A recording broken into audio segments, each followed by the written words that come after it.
पूर्णात् पूर्णमुदच्यते पूर्णस्य पूर्णमादाय पूर्णमेवावशिष्यते। ओम शांति शांति शांति। ओम शुक्लांबरधरं विष्णुं शशिवर्णं चतुर्भुजं प्रसन्नवदनं ध्यायेत् सर्वविघ्नोपशान्तये। ओम व्यासं वसिष्ठनप्तारं शक्ते पौत्रमकल्मषं पराशरात्मजं वन्दे सुखतातं तपोनिधिं। व्यासाय विष्णुरूपाय व्यासरूपाय विष्णवे नमो वै ब्रह्मनिधये वासिष्ठाय नमो नमः। ओम गुरुर्ब्रह्मा गुरुर्विष्णुर्गुरुर्देवो महेश्वरः गुरुसाक्षात् परं ब्रह्म तस्मै श्रीगुरवे नमः। सदाशिवसमारम्भां शङ्कराचार्यमध्यमाम् अस्मदाचार्यपर्यन्तां वन्दे गुरुपरम्पराम्। ओम यो ब्रह्माणं विदधाति पूर्वं यो वै वेदांश्च प्रहिणोति तस्मै तदेवमात्मबुद्धिप्रकाशं मुमुक्षुर्वै शरणमहं प्रपद्ये। ओम शांति शांति शांतिः। ओम वसुदेवसुतं देवं कंसचाणूरमर्दनं देवकी परमानन्दं कृष्णं वन्दे जगद्गुरुं। यं ब्रह्मा वरुणेन्द्ररुद्रमरुतः स्तुन्वन्ति दिव्यैस्तवैः वेदैः साङ्गपदक्रमोपनिषदैः गायन्ति यं सामगाः ध्यानावस्थिततद्गतेन मनसा पश्यन्ति यं योगिनः यस्यान्तं न विदुःसुरासुरगणाः। देवाय तस्मै नमः देवाय तस्मै नमः। ओम श्री कृष्णाय परमात्मने नमः। श्री कृष्ण कृष्ण कृष्ण। ओम नारायण परो व्यक्तात् अण्डमव्यक्तसम्भवम् अण्डस्यान्तस्मिन् लोकाः सप्तद्वीपा च मेदिनी। ओम நமஸ்காரம். நம்ம பார்த்துக்கிட்டு இருக்கிறது பகவத்கீதையில 13வது சாப்டர் பார்க்குறோம். க்ஷேத்திர க்ஷேத்திரஜ்ஞ விபாக யோகம், ஆத்ம அனாத்ம விவேக யோகம், திரஷ்டாதிருஷ்ய விவேக யோகம். இந்த இதில் பார்த்தீங்கன்னா நம்ம பார்த்துக்கிட்டு இருக்கிறது 2வது ஸ்லோகம். 2வது ஸ்லோகத்துக்கான பாஷ்யத்தையும் பார்த்து முடிச்சிருக்கோம். க்ஷேத்திரஜ்ஞம் சாபி மாம் வித்தி சர்வக்ஷேத்திரேஷு பாரத க்ஷேத்திர க்ஷேத்திரஜயோர் ஞானம் யத்தத் ஞானம் மதம் மம. முதல் ஸ்லோகம் 2வது ஸ்லோகம், இந்த 2 ஸ்லோகம் தான் மொத்த வேதாந்தமும். முதல் ஸ்லோகத்துல யோகம் முடிச்சு போயிடும். இந்த உலகத்துல பார்த்தீங்கன்னா எங்கெல்லாம் ஆத்ம தியானம் பண்றாங்களோ அந்த ஆத்ம தியானம் பண்றவங்க எல்லாருக்கும் என்னன்னா உள்ள இருக்கிற நானை பார்த்தீங்கன்னா பிரிச்சு எடுக்கணும். இப்போ ரமணாசிரமத்துக்கு வந்தீங்க அப்படின்னா நான் தான் பிரதானம். அப்போ பார்த்தீங்கன்னா அந்த நான் எப்படிப்பட்டது அப்படின்னா பிரிக்கும் போதே சொல்றோம் என்னன்னா இந்த தேகத்துக்கு அந்நியமா ஒரு அறிபவன் இருக்கான், தர்ஷ்டா இருக்கான். முதல் ஸ்லோகம் அதுதானே சொல்லிச்சு, இதம் ஷரீரம் கௌந்தேய க்ஷேத்திரம் இத்யபிதீயதே. முதல் ஸ்லோகத்திலேயே சொல்லிடுச்சு இந்த ஷரீரம் க்ஷேத்திரம் என்று சொல்லப்படுகிறது. இப்ப திருவண்ணாமலை க்ஷேத்திரத்துல நான் இருக்கேன், காசி க்ஷேத்திரத்துல நான் இருக்கேன், பிருந்தாவனத்துல நான் இருக்கேன், காஞ்சியில நான் இருக்கேன் அப்படின்னு எல்லாத்துலேயும் ஒவ்வொரு க்ஷேத்திரத்திலையும் நான் இருக்கேன் அப்படின்னு நம்ம சொல்றோம். அப்ப க்ஷேத்திரம் வேற, க்ஷேத்திரத்தில் வாசம் செய்கின்றவன் வேற.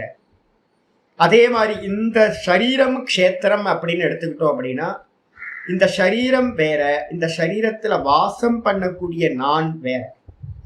முதல் பிரிச்சு எடுக்க வேண்டியது என்ன அப்படின்னா நவத்வாரே புரே தேகி நைவ குருவண்ண காரையன். 5வது சாப்டர்ல பாத்தீங்கன்னா கீதால சொல்றது 5வதுல 7, 8, 2 ஸ்லோகங்கள் ரொம்ப முக்கியமானது. அதுல சொல்லுது பார்க்கின்ற, கேட்கறது, பார்க்கறது, இந்த கர்மேந்திரியங்களோட விஷயம், ஞானேந்திரியங்களோட விஷயம், இது எல்லாம் பார்த்தீங்க அப்படின்னா என்னன்னு கேட்டீங்கன்னா திரிகுணாத்மிகா மாயையினால நடக்கிறது, குணத்தோட பரிணாமம். அப்ப நான் யாரு அப்படின்னு கேட்டீங்கன்னா இந்த தேகத்துல இருந்துகிட்டு எதையுமே பண்ணாம எதையுமே போகம் பண்ணாம எல்லாத்தையும் அறிபவனா நான் இருக்கேன். இதான் வந்து பாத்தீங்கன்னா 5, 7, 8ல வந்து பாத்தீங்கன்னா சொல்லப்பட்ட ஸ்லோகம். ஜீவ சுத்தி அப்படின்னு அதுக்கு பேரு. அப்ப சுத்த ஜீவனை வந்து நம்ம என்ன பண்றோம் அப்படின்னா பிரிச்சு எடுக்கணும். சுத்த ஜீவன் யாரு அப்படின்னா வெறும் திரஷ்டா மட்டும்தான் சுத்த ஜீவன். வெறும் திரஷ்டா. நான் பண்றேன் அப்படின்னு நமக்கு ஒரு எண்ணம் வந்துச்சு, அட்டாச்மெண்ட் வந்துச்சு, நம்ம சுத்த ஜீவன் இல்லை. நம்ம வந்து பாத்தீங்க அப்படின்னா சம்சாரியா இருக்கும். அதுக்கப்புறம் வந்து பாத்தீங்க அப்படின்னா பிரிச்சு எடுத்ததுக்கு பிறகு அதை சொல்லும் போதே சொல்லுது 2வது லைன்ல, ஏத்தத்து யோவேதி தம் பிராகுகோ க்ஷேத்திரஜ்ஞ இதி தத்விதா. அந்த தேகத்துல இருந்துகிட்டு இதை அறிபவன் இருக்கான் பாத்தீங்களா, இந்த அறிபவன் மட்டும்தான் க்ஷேத்திரஜ்ஞன். அப்ப நீங்க பிரிச்சு எடுக்கிறதே நம்ம என்ன பண்ணணும், பார்க்கப்படுகின்ற எல்லாத்துல இருந்தும் என்ன வந்து பாத்தீங்கன்னா பார்ப்பவனா முதல்ல பிரிச்சு எடுக்கணும். அப்ப இந்த தேகத்துல இருக்கக்கூடிய என்ன தனியா செப்பரேட் பண்ணி எடுத்தோன்னே யோகம் வந்து பாத்தீங்கன்னா கம்ப்ளீட் ஆகுது. எங்கெல்லாம் யோகம் நடக்குதோ, ஆத்ம தியானம் நடக்குதோ எல்லாமே இந்த முதல் ஸ்லோகத்துல வந்துடுறாங்க. ஆனா என்ன ப்ராப்ளம் இருக்கு அப்படின்னு கேட்டீங்கன்னா, இந்த நான் அப்படின்னு பிரிச்சு எடுத்த பிறகு இந்த நான் தான் எல்லாத்திலையும் இருக்கேன் அப்படின்றது வந்து பாத்தீங்கன்னா அத்வைத சித்தி.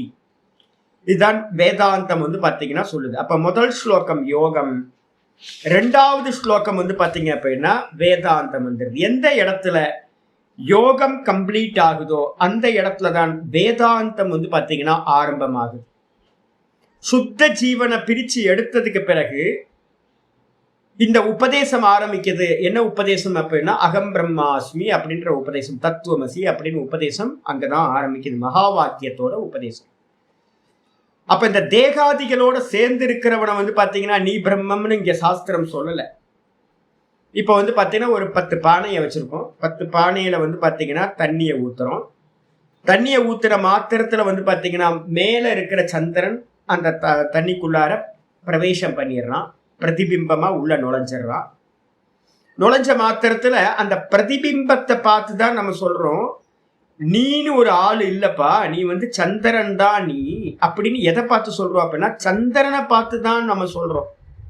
இந்த சந்திரனும் பிரதிபிம்ப சந்திரனும் வானத்துல இருக்கிற சந்திரனும் ஒரே சந்திரன் அப்படின்னு வந்து பாத்தீங்கன்னா சந்திரனை பார்த்து தான் சொல்றோம்.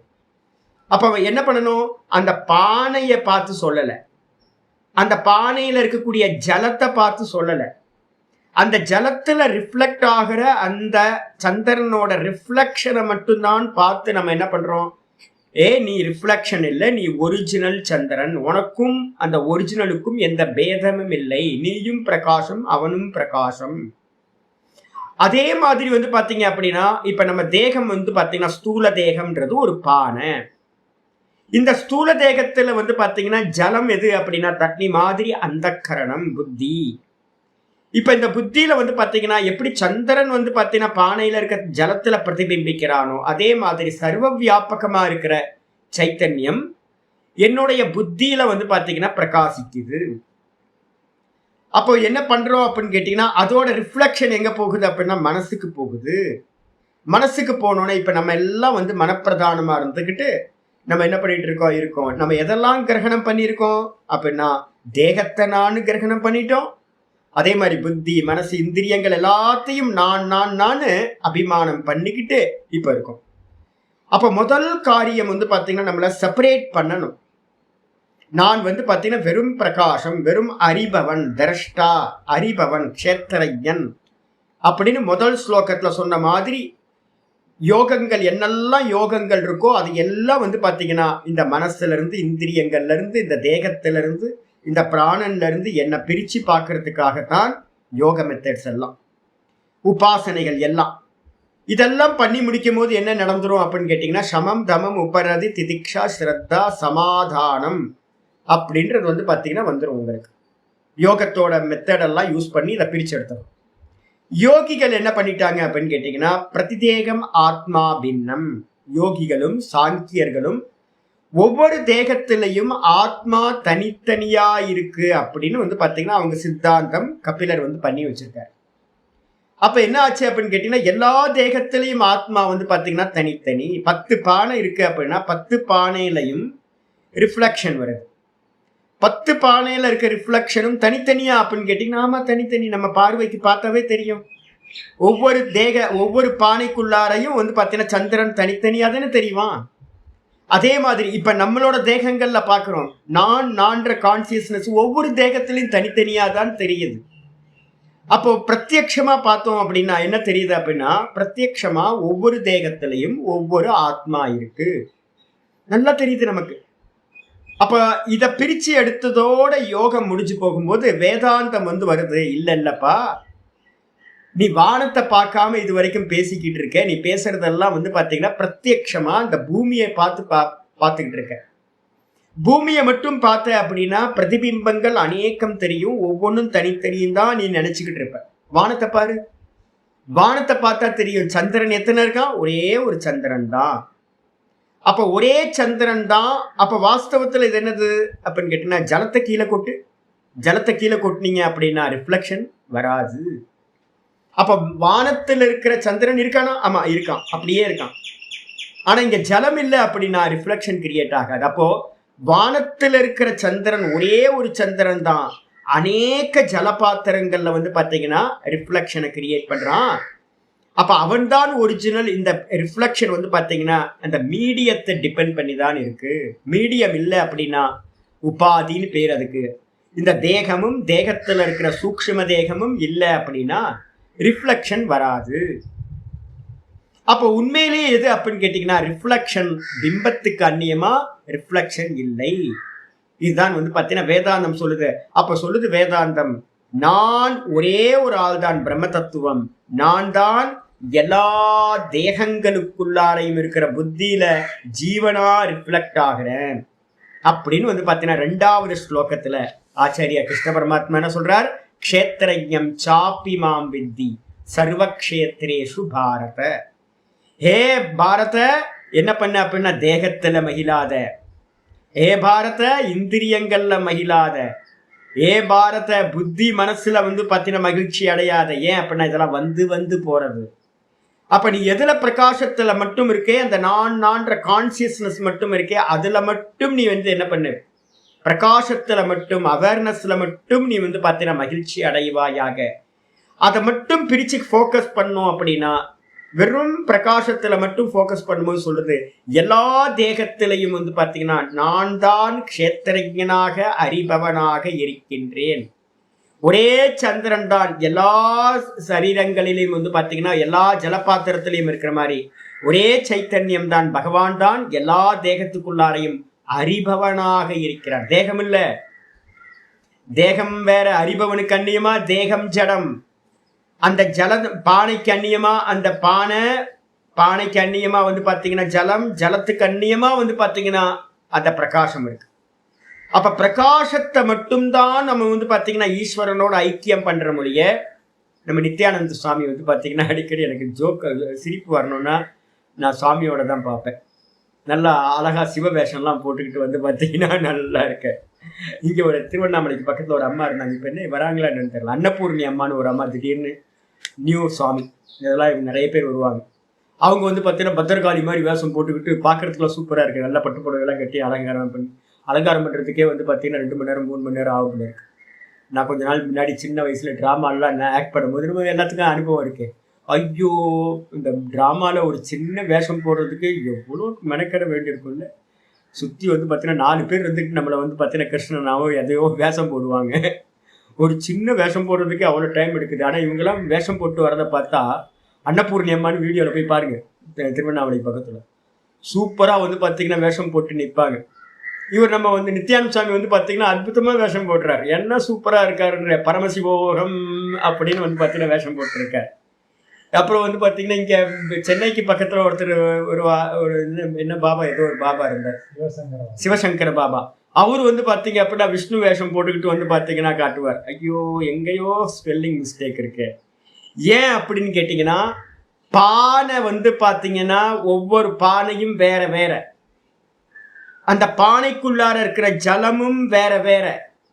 நம்ம எங்க ஐக்கியம் சொல்றோம் அப்படின்னு கேட்டீங்கன்னா, வெறும் பிரகாசம் மட்டும்தான், வெறும் கான்சியஸ்னஸ் மட்டும்தான். பகவான் சொல்றார், நான் என்னை க்ஷேத்திரஜனாக அறிந்து கொள், நான் தான், என் தேகம் தான் அப்படின்னு இங்க எங்கேயுமே நினைக்காத. தேகத்துக்கும் வந்து பாத்தீங்கன்னா ஈஸ்வர தேகம் வேற, ஜீவர்களுடைய தேகம் வேற. ஒன்னு மாயா உபாதி அப்படின்னு சொல்லக்கூடிய மாயா உபாதியில சுத்த சத்துவத்துல இருந்து உண்டானது ஈஸ்வர தேகம். நம்மளுடைய தேகங்கள் எல்லாமே வந்து பாத்தீங்க அப்படின்னா அவித்தியினால உண்டானது. இது எல்லாம் வந்து பாத்தீங்க அப்படின்னா மலமூத்திரத்தோட இருக்கிறது. இது சிவன் இல்லை, இது விஷ்ணு இல்லை, இது அம்பாள் இல்லை. அப்போ யாரெல்லாம் வந்து பாத்தீங்கன்னா தேகத்தை ஈஸ்வரன் நான் அப்படின்னு வேஷம் போடுறானோ அதெல்லாம் வந்து பாத்தீங்க அப்படின்னா பாகவதத்துல வந்து பாத்தீங்கன்னா இந்த உபகிருஷ்ணன் அப்படின்னு ஒரு கேரக்டர் வரும் பாத்தீங்களா. கிருஷ்ணன் வந்து பாத்தீங்கன்னா கொன்றுவார், சிசுபாலன் அப்படின்னு, சிசுபால வதம் அப்படின்னு ஒண்ணு இருக்குல்ல, அதை எடுத்து படிச்சு பார்த்தாலும் தெரியும். பகவான் வந்து பாத்தீங்க அப்படின்னா க்ஷேத்திரத்தோட இந்த தேகத்தோட பகவான் ஐக்கியம் பண்ணவில்லை. மனசுல நல்லா புரிஞ்சுங்க. எங்கெல்லாம் நான் ஈஸ்வரன் அப்படின்னு வேஷம் போடுறாங்களோ சரீரத்துக்கு, அப்பெல்லாம் நீங்க தெரிஞ்சுக்கலாம் ஸ்பெல்லிங் மிஸ்டேக். அவங்க குருநாதர் ஒழுங்கா சொல்லி கொடுக்கல, அவர் ஒழுங்கா வேதாந்தம் படிக்கல அப்படின்னு யாரா இருந்தாலும் வேஷம் போடுறவங்க எல்லாத்தையும் ஒதுக்கி தள்ளிடலாம். அப்ப எது அப்படின்னா தேகம் வேற, நீங்க உங்க தேகம் வேற, என் தேகம் வேற. நான் அத்வைதம் படிக்கிறேன் அப்படின்னு வாங்க அப்படின்னு எல்லாத்தோட சேர்ந்துலாம் இருக்க முடியாது. தேகம் வேற வேற தான். இங்க வந்து பாத்தீங்கன்னா தர்மம் வந்துடும். அதுக்கப்புறம் மனசு வேற வேறையா அப்படின்னா மனசும் வேற வேற தான். அப்ப வந்து பாத்தீங்கன்னா மெதுவா மெதுவா மெதுவா உள்ள இருக்கிற அந்த கான்சியஸ்னஸ் தான் இங்க வந்து பகவான் சொல்றார், க்ஷேத்திரஜம் சாப்பி மாம்பித்தி. பார்க்கின்ற திரஷ்டாவா இருக்கிற உன்னை நான் என்று அறிந்து கொள். வெறும் பியூர் கான்சியஸ்னஸ் மட்டும் தான், தேகாதிகள் பேதம் தான். வாஸ்தவத்துல இது கர்மத்துக்கு ஏற்ற மாதிரி ஒவ்வொரு தேகத்துக்கும் ஒவ்வொருத்தருக்கும் ஒவ்வொரு விதமான தேகங்கள் கிடைச்சிருக்கு, கர்மத்துக்கு ஏற்ற மாதிரி. பெரியவங்க யாரும் வந்து பாத்தீங்கன்னா யார் நால்வர்கள் இருந்திருக்காங்க, அவங்கள மாதிரி வந்து பக்த மகான்கள் எங்கேயாவது இருக்க முடியுமா?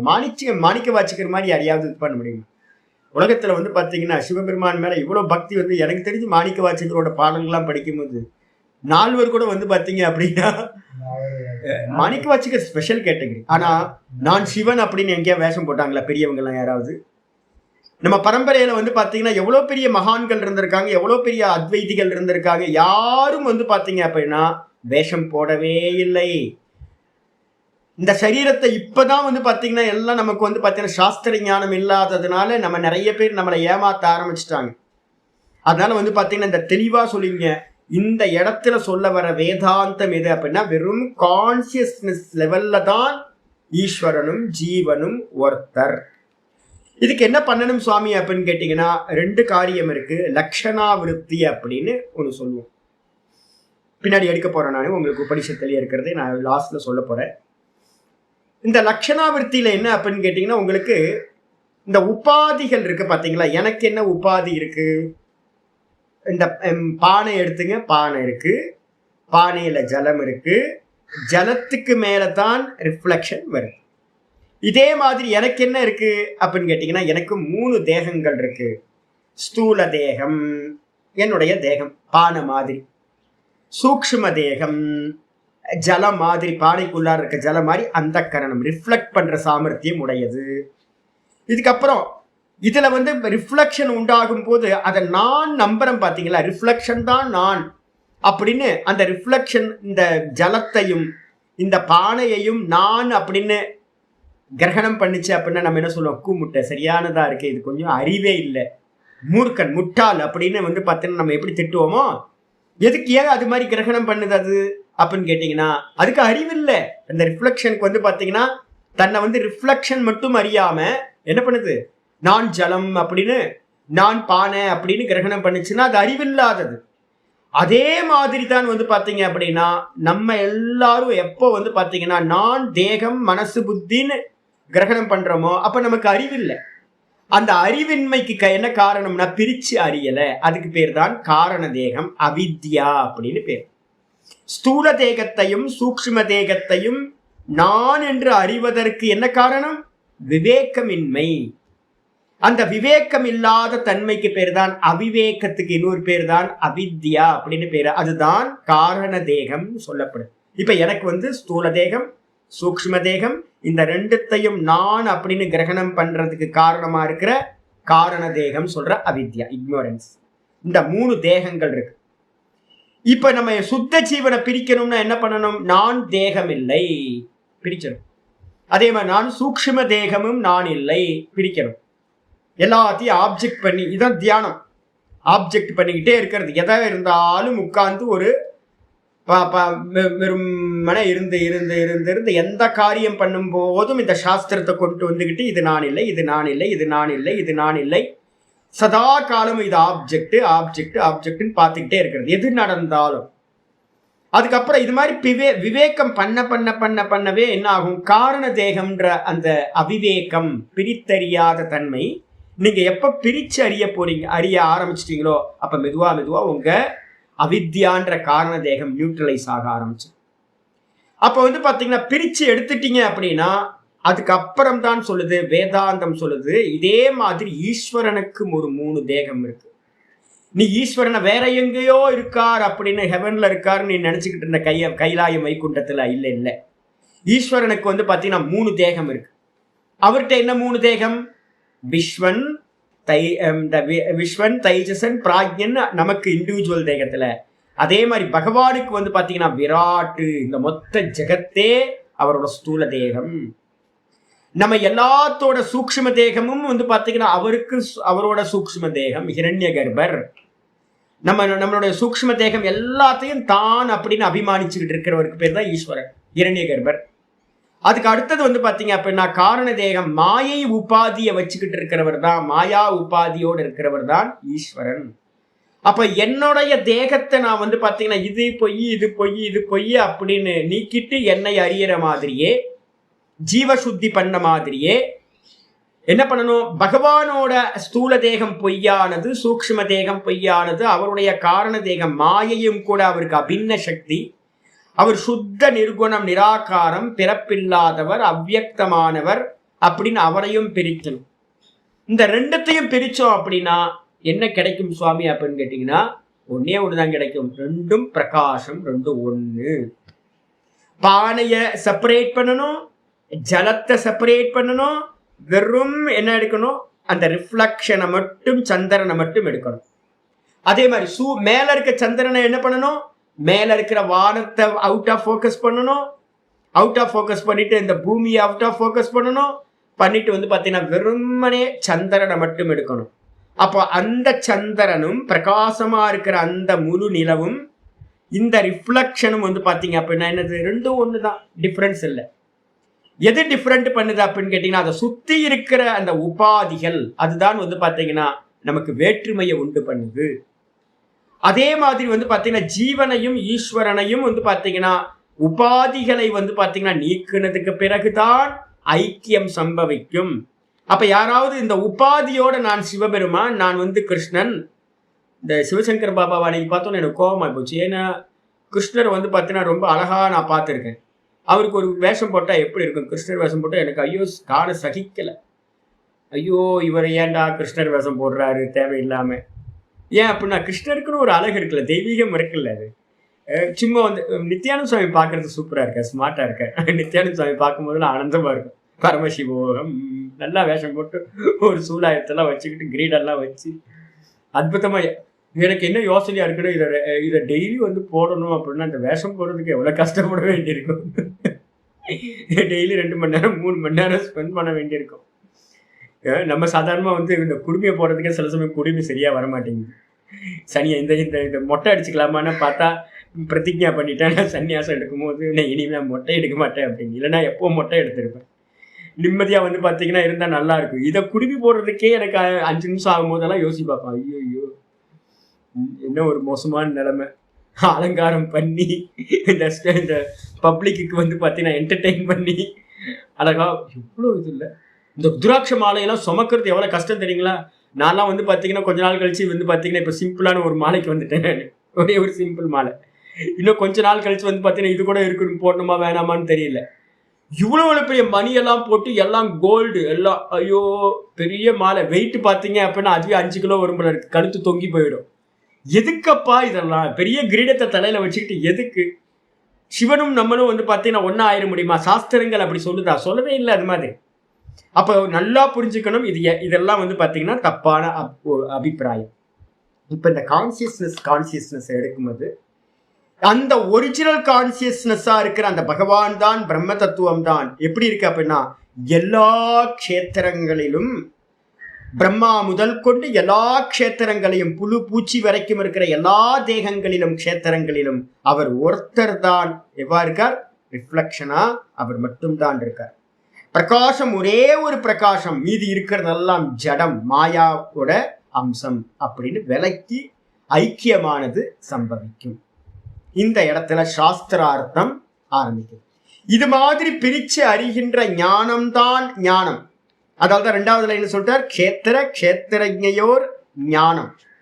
இந்த ரெண்டு விஷயத்தை பத்தி பிரிச்சு தெரிஞ்சுக்கிற ஞானம், எந்த விவேக ஞானம் இருக்கோ, எத்து ஞானம் தஜ்ஞானம் மதம, அதுதான் ஞானம் என்று என்னுடைய அபிப்பிராயம். மதம் மம, என்னுடைய அபிப்பிராயம் அப்படின்னு சொல்லியாச்சு. இதுக்கான பாஷ்யத்தெல்லாம் பார்த்துட்டோம். பார்த்ததுக்கு பிறகு சாஸ்திரார்த்தம் ஆரம்பிக்கும். சாஸ்திரார்த்தம் அப்படின்னா என்ன அர்த்தம்? மனனம். சிம்பிள் அர்த்தங்க மனனம். ஒன்றுத்த பார்த்தீங்கன்னா கேட்டோன்னு சரி சுவாமி சொல்றாரு அப்படின்னு எடுத்துக்கலாமான்னா அது மாதிரிலாம் எடுத்துக்க முடியாது. வேதமே இருந்தாலும் கூட, வேத வாக்காவே இருந்தாலும் கூட முதல்ல தான் பார்த்தீங்கன்னா அக்செப்டன்ஸ். எஸ், வேதம் சொல்லிடுச்சு, நான் ஸ்வீகாரம் பண்றேன். அப்ப சிரவண காலத்துல பார்த்தீங்கன்னா ஸ்ரத்தா பிரதானம். நீங்க பார்த்தீங்கன்னா கிருஷ்ணர் சொல்லிட்டாரு, அதனால பார்த்தீங்கன்னா அவர் தான் எனக்குள்ளார அவரா நானா இருக்கார், எல்லா தேகத்திலையும் கிருஷ்ணர் தான் பார்த்தீங்கன்னா நானா இருக்கார் சொல்றாரு. எனக்கு கிருஷ்ணர் மேல ரொம்ப பார்த்தீங்கன்னா ஸ்ரத்தா பக்தி இருக்கு, நான் நம்புறேன். அதெல்லாம் சிரவண காலத்தோட முடிஞ்சிடும். மனனம் பண்ணும்போது பார்த்தீங்கன்னா ஈசனையே பகவானே வந்தாலும் சரி, நக்கீரன் மாதிரி தான். நெற்றிக்கண் திறப்பினும் குற்றம் குற்றமே, நீ என்ன பெரிய சிவன் பெருமான் போயா, தப்பா சொன்னா அவ்வளவுதான். எனக்கு அது அனுபூதியில பார்த்தீங்கன்னா என்னோட லாஜிக் படியும் என்னுடைய சுவானுபவத்துக்கும் அது சரியா இருந்தாதான் ஈஸ்வரன் சொன்னாலும் ஒத்துப்பேன். நக்கீரன் மதம் தான். நம்ம எல்லாம் நக்கீரனோட பரம்பரையா இருக்கணும். யாரு சொன்னாலும் ஸ்ருதியோட இருக்கணும், யுக்தியோட இருக்கணும், அனுபவத்தோட இருக்கணும். இந்த மூணுத்தோட சேர்ந்திருந்தாதான் அதை அக்செப்ட் பண்ணுவோம். அப்ப நம்ம என்ன பண்ண போறோம்? இப்போ விசாரம் பண்ண போறோம். என்னெல்லாம் நமக்கு பார்த்தீங்கன்னா உள்ள ஈஸ்வரன் தான் நானா இருக்கேன்றதுக்கு எதெல்லாம் ப்ராப்ளம் வரும் அப்படின்னு ஆச்சாரியாரே சொல்றேன். ஒவ்வொன்னா பாருங்க.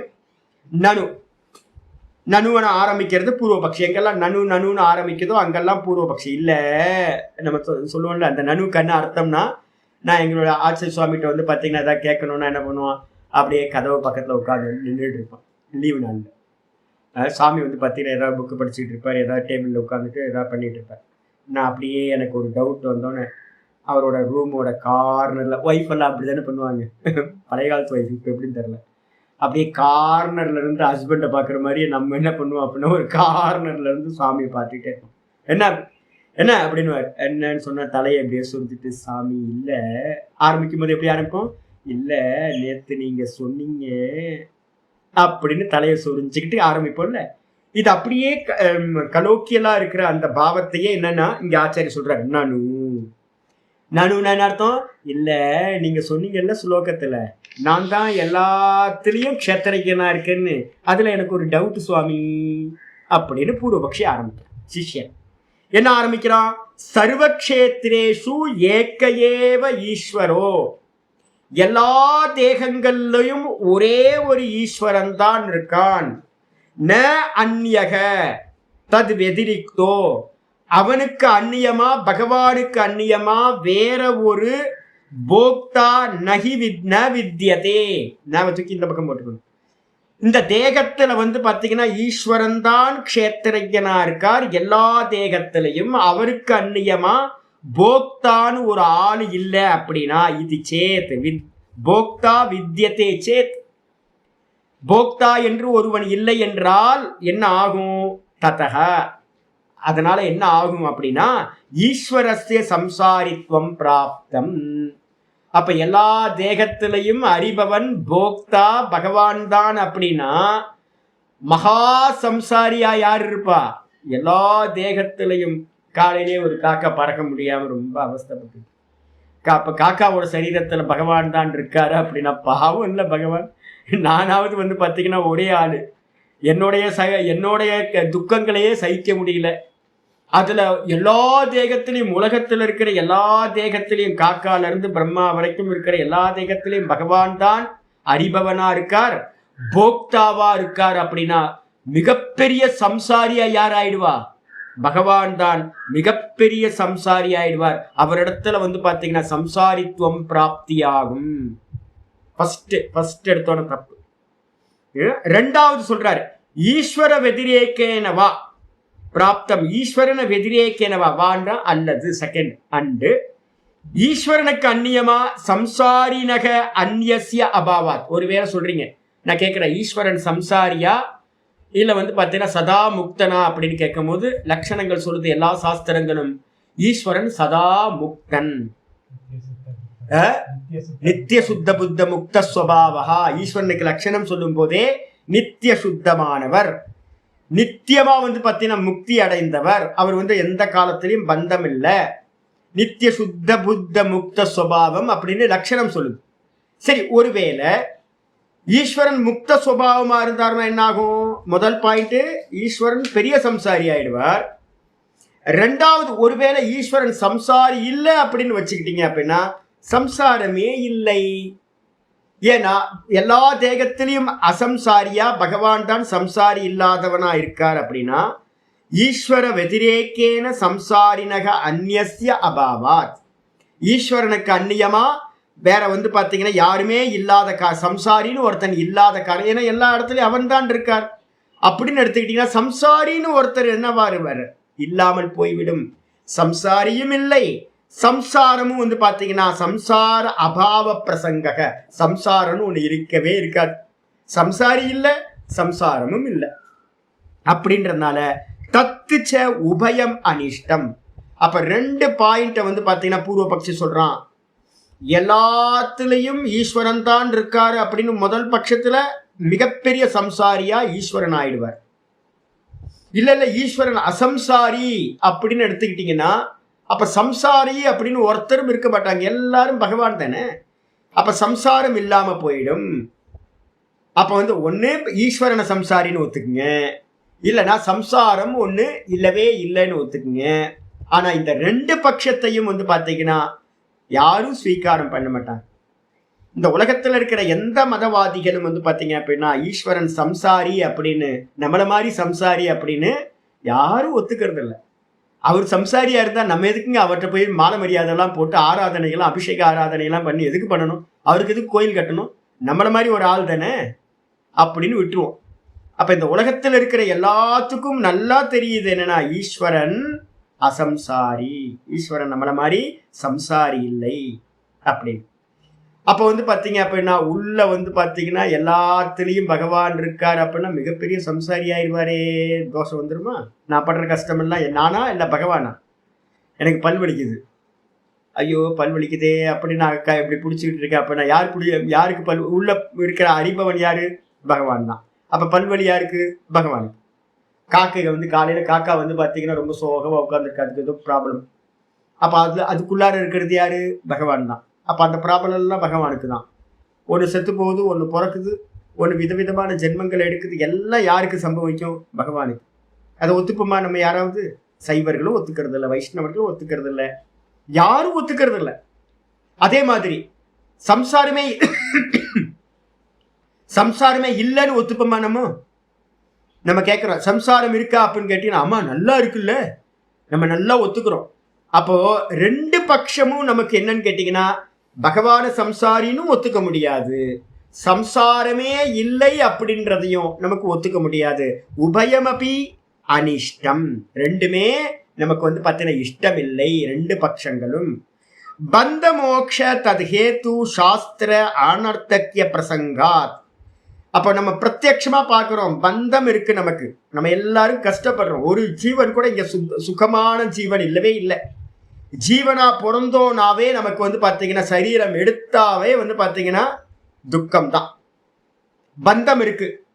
அதே மாதிரி இதுல இருந்து விடுபடணும்ன்ற எண்ணம் இருக்கா நமக்கு எல்லாம்? ஆமா, முமுக்ஷுவா வந்து நம்ம எல்லாம் நினைக்கிறோம் எப்படியாவது இந்த பர்த் சர்க்கிள்ல இருந்து வெளில போகணும், இந்த சம்சாரத்துல இருந்து விடுபடணும், முக்தி அடையணும் அப்படின்னு பந்தம் மோட்சமும் இருக்கு. கூடவே வந்து பாத்தீங்கன்னா பந்த மோட்சத்துக்கு எது காரணம்னு யாராவது கேட்டாங்கன்னா என்ன சொல்லுவோம்? புண்ணிய பாபம்.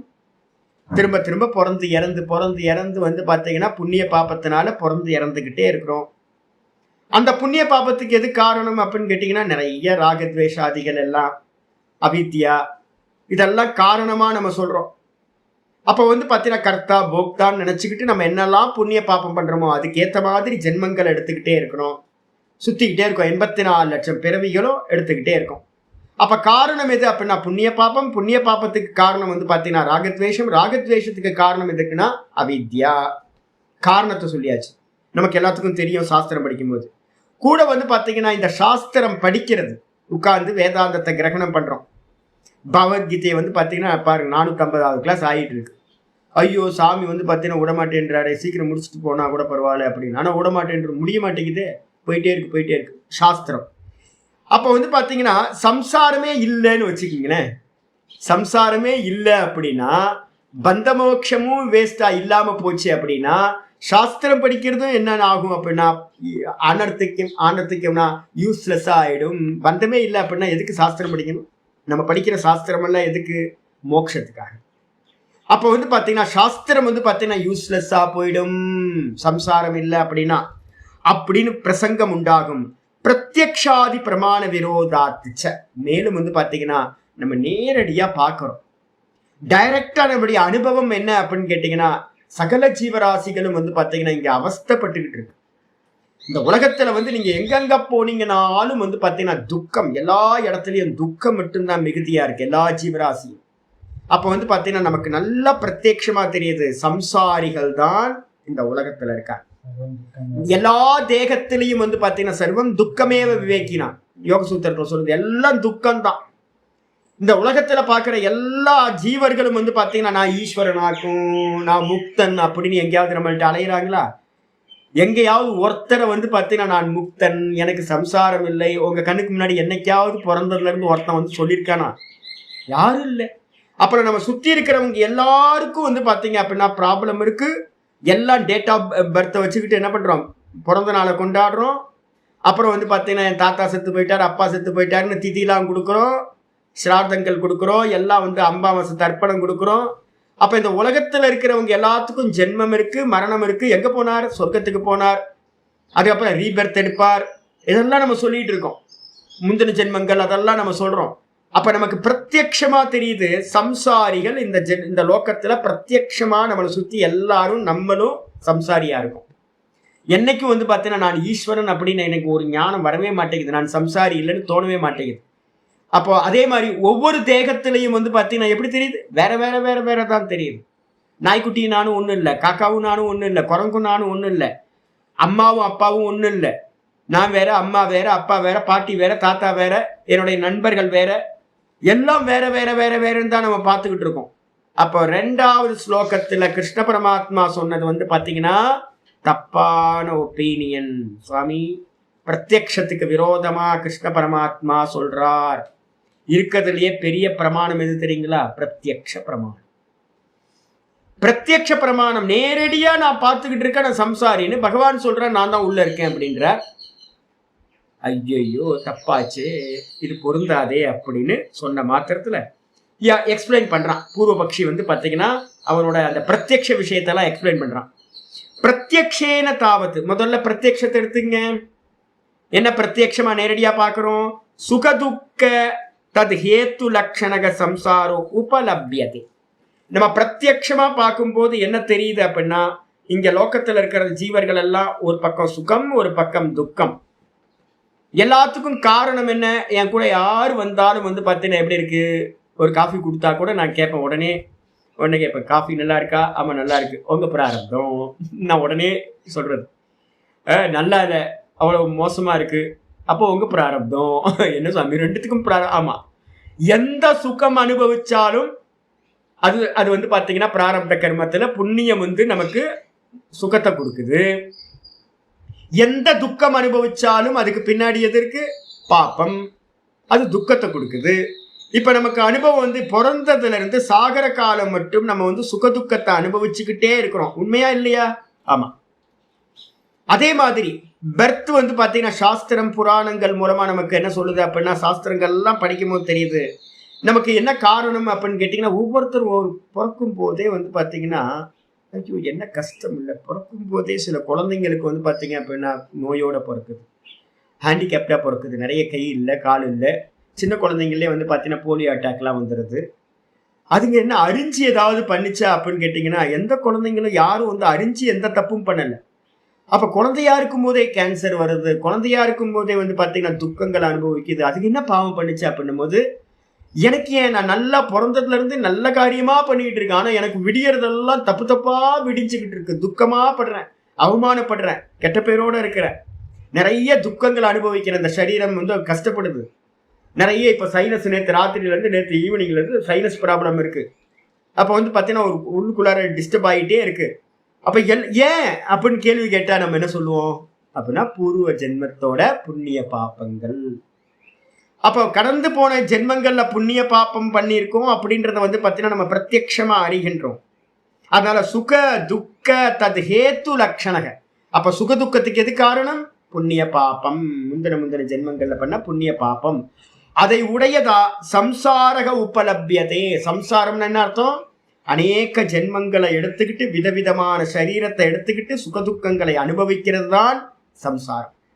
அது நமக்கு வந்து பார்த்தீங்கன்னா பிரத்யக்ஷமா உபலபியத்தைனா அறியப்படுகின்றது. நமக்கு எல்லாத்துக்கும் பிரத்யக்ஷம். அது மட்டும் இல்ல, ஜகத்து வைச்சித்திரியோபலப்தேஹே. பகவான் தான் உள்ள இருக்கார் அப்படின்னா, ஒரே ஆள் தான் உள்ள இருக்காருன்னா எல்லாம் ஒன்னா பிறக்க வேண்டியது தானே, எல்லாத்துக்கும் சுகம் கிடைக்க வேண்டியது தானே, இல்லைன்னா எல்லாத்துக்கும் துக்கம் கிடைக்க வேண்டியது தானே. ஒரே ஆள் தானே இருக்கார் உள்ள. அப்போ ஒரே ஆள் இருந்தாருன்னா எல்லாம் வந்து ஒரே மாதிரி தானே இருக்கணும். ஒருத்தர் செத்து போனா எல்லாம் செத்து போகணும், ஒருத்தர் பிறந்தா எல்லாம் பிறக்கணும். ஆனா நம்ம பார்க்குறோம் என்னன்னு கேட்டீங்கன்னா விதவிதமா ஒவ்வொருத்தர் பிறக்கிறாங்க. கோடிக்கணக்கான ஜனங்கள் பிறக்கிறாங்க, கோடிக்கணக்கான ஜனங்கள் மடிச்சுக்கிட்டு இருக்காங்க, கோடிக்கணக்கான ஜனங்கள் சுகமா இருக்காங்க, கோடிக்கணக்கான ஜனங்கள் வந்து பார்த்தீங்கன்னா துக்கமா இருக்காங்க. இந்த மொத்த ஜெகத்தும் வந்து பார்த்தீங்கன்னா தேக பேதங்கள் எல்லாம் விதவிதமான தேகங்கள். எல்லா தேகங்கள்லையும் ஜெகத்து வைச்சித்திரிய உபலப்தே. இந்த ஜெகத்து மொத்தமும் வந்து பார்த்தீங்கன்னா விதவிதமா இருக்கு, வெரைட்டியா இருக்கு. அது மட்டும் இல்லாம வந்து பார்த்தீங்கன்னா தர்மாதர்ம நிமித்தகா சம்சாரக அனுமீயத்தை. இப்ப நம்ம என்ன பண்றோம், ஏன் இப்படி இருக்காரு, ஏன் இப்படி இருக்கீங்க, ஏன் அப்படி இருக்காரு அப்படின்னு ஒவ்வொருத்தையும் கேள்வி கேட்டீங்கன்னா என்ன மாதிரி இருக்கிற சாஸ்திரம் படிச்சவங்க என்ன சொல்றாங்க அப்படின்னு கேட்டீங்கன்னா ஒரு அனுமானத்துக்கு போறாங்க. ஏதாவது ஒன்று நடக்கணும் அப்படின்னா, ஒரு பலன் கிடைக்கணும் அப்படின்னா அதுக்கு பின்னாடி வந்து ஏதோ ஒரு காரியம் நடந்திருக்கணும். அனுமானம் பண்றோமா? ஒரு மரத்தை பார்க்குறோம், ஒரு மரத்தை பார்த்தோன்னே நம்ம என்ன பண்றோம், அந்த மரத்துக்கு பின்னாடி பீஜம் கண்டிப்பா இருந்திருக்கணும், விதைச்சிருக்கணும். ஒரு மாம்பழத்தை பார்க்குறோம், அப்ப கண்டிப்பா அதுக்கு பின்னாடி ஒரு மரம் இருந்திருக்கணும். ஒரு குழந்தைய பார்க்குறோம், கண்டிப்பா அந்த குழந்தைக்கு அப்பா அம்மா இருக்கணும் அப்படின்னு காரணத்தை நம்ம அனுமானம் பண்றோம்ல. அப்போ எந்த விஷயம், காலையில எந்திரிச்சோன்னு பார்க்குறோம் ரோடு ஃபுல்லா நனைஞ்சிருக்கு, வெளியில வந்து பார்த்தா எல்லாம் நனைஞ்சிருக்கு, என்ன அனுமானம் பண்றோம், மழை பெஞ்சிருக்கு ராத்திரி. நம்ம பார்க்கல, ஆனா வந்து பாத்தீங்கன்னா ஒரு ஹேத்துவ, ஒரு காரியத்தை வச்சுக்கிட்டு ஒரு காரணத்தை நம்ம என்ன பண்றோம், அனுமானம் பண்றோம். அதே மாதிரி இந்த லோகத்துல இருக்கிற இந்த விசித்திர தன்மைக்கு எல்லாத்துக்கும் காரணம் என்ன? பிறக்கும் போதே ஒரு குழந்தை வந்து பாத்தீங்கன்னா ரொம்ப துக்கியா இருக்கு. நிறைய வீடியோஸ் பாக்குறேன் நான். எல்லாம் அந்த சின்ன குழந்தைங்களாம் நல்ல ட்ரெஸ் கிடைக்காம, நல்ல எஜுகேஷன் கிடைக்காம, நல்ல ஒரு படுத்து நைட் நல்ல குளிர். எனக்கு இம்மீடியட்டா எனக்கு என்ன தோணுச்சுன்னா, ஐயோ ரோட்ல எத்தனை ஜனங்கள் இருப்பாங்க, எவ்வளோ கஷ்டம். நான் ஒரு வாட்டி இந்த கோயிலுக்கு போறேன், இந்த ஈசானலிங்கம் பக்கத்துல வந்து பாத்தீங்க அப்படின்னா கிரிவல பாதையில கை குழந்தைய வச்சுக்கிட்டு வந்து பாத்தீங்கன்னா அம்மாக்கள் வந்து பாத்தீங்கன்னா ரோட்ல இருக்காங்க. ஆச்சரியமா இருக்கு. என்னன்னு கேட்டீங்கன்னா ராத்திரி குளிர் இல்லை, அந்த குழந்தைக்கு குளிர் இல்லை, அது என்ன பாப்பம் பண்ணுச்சு? ஒரு நல்ல ஒரு ஷெல்டர் கிடைக்காம, ஒரு நல்ல உணவு கிடைக்காம, ஒரு நல்ல வஸ்திரம் கிடைக்காம, ஒரு பிளாங்கெட் இல்லை. அதை பார்க்கும்போதுலாம் நமக்கு வந்து பார்த்தீங்கன்னா என்ன பாப்பம் பண்ணுச்சு, ஏன் இப்படி பிறந்துச்சு, ஏன் இவங்க இவ்வளோ கஷ்டப்படுறாங்க அப்படின்னு கேட்டால், ஒரு குழந்தை வந்து பார்த்தீங்கன்னா நாய்க்குட்டிக்கு வந்து ஏசி ரூம் போட்டு, அதுக்கு நேற்று ஒரு வீடியோ பார்த்தேன், நாய்க்குட்டி வீடியோ நிறைய பார்ப்பேன். நாய்க்குட்டிகளாம் வந்து பார்த்தீங்கன்னா என்னமா வசதி பண்ணி வச்சிருக்காங்க. அதுக்கு வந்து பெட்டு, அது தலையில தூக்கிட்டு அது அலைஞ்சிக்கிட்டு இருக்கு ஒரு வீடியோவில். அடப்பா, நாயா பிறந்துட்டு வந்து பார்த்தீங்கன்னா அது ஒரு நல்ல பெட்டை தலையில, அதுக்குன்னு ஒரு பெட்டு, அதை தூக்கிட்டு அது வந்து பார்த்தீங்கன்னா ஏசி ரூம்குள்ளார சுற்றிக்கிட்டு அலையுது. அதுக்கு நல்ல ஃபுட்டு. ஒரு குழந்தைக்கு வந்து பார்த்தீங்கன்னா ஃபுட்டே இல்லை, ஷெல்டரே இல்லை, பிளாங்கெட் இல்லை, வஸ்திரம் இல்லை. ஐயோ ஐயோ, இதுக்கு என்ன காரணம்னு கேட்டால் என்ன சொல்லுவோம், நம்ம அனுமானம் பண்ணுறோம்.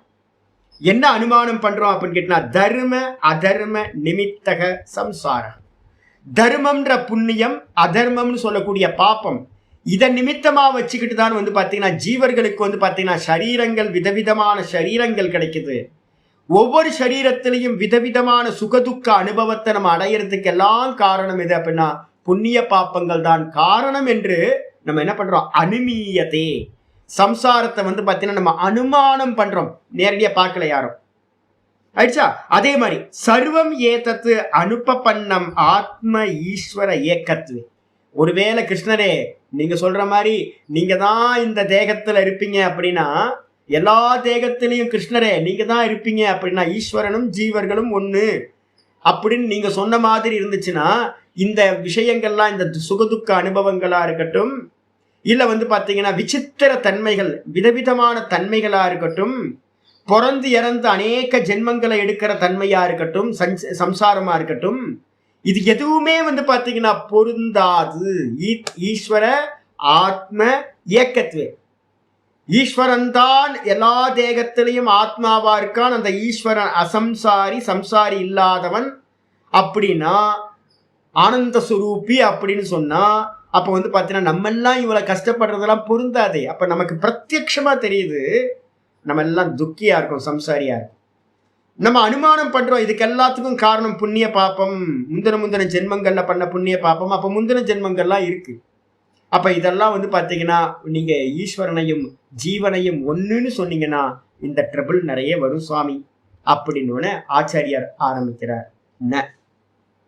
பதில் சொல்லணும்ல, உடனே வந்து பாத்தீங்கன்னா அப்படின்னா நீ சொல்றது மாதிரி இல்லப்பா, அவ்வாறு இல்லை.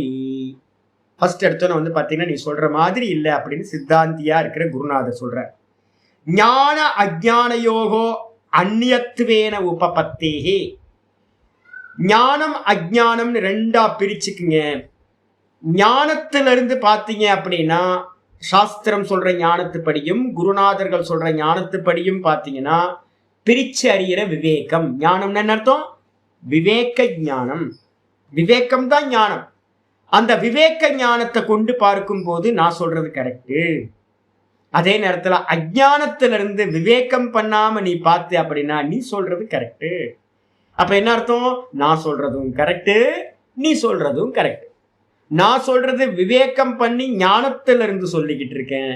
நீ சொல்றது வந்து பாத்தீங்கன்னா விவேகம் பண்ணாம எல்லாத்தோடைய சிங்காய் தேகாதிகளோட சிங்காய் தேகாதிகளோட இணைஞ்சு இருந்துகிட்டு நீ வந்து விவேகம் இல்லாம அஜ்ஞானத்தினால நீ சொல்ற.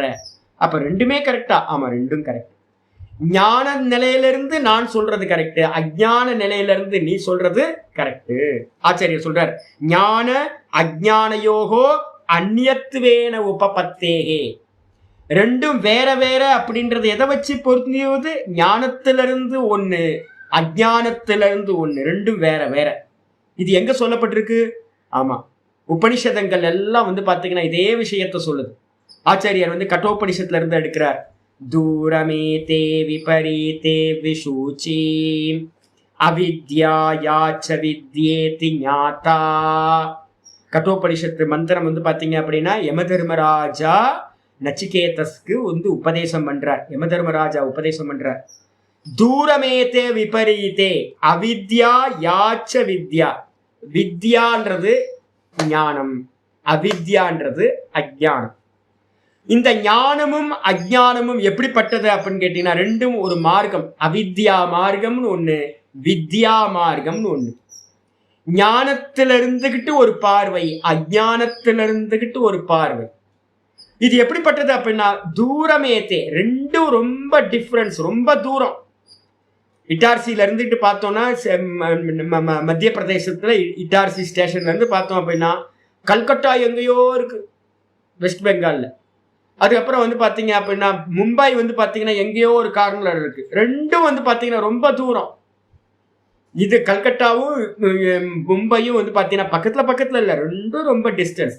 அதே மாதிரி வந்து பாத்தீங்கன்னா ஞானமும் அஜ்ஞானமும் 100% ரொம்ப தூரம், ஒன்னும் சேர்ந்து இருக்க முடியாது.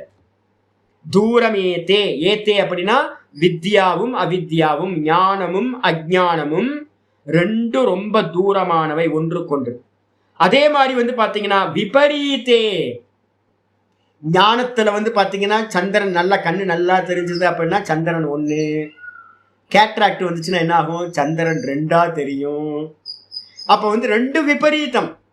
வாஸ்தவத்துல 2ம் வந்து பாத்தீங்கன்னா ஞானத்திலிருந்து பாத்தீங்கன்னா வேற மாதிரி, அஜானத்திலிருந்து பாத்தீங்கன்னா வேற மாதிரி. 2மே விபரீதம். அப்படின்னா ஒன்றுக்கொன்று விரோதமானவை.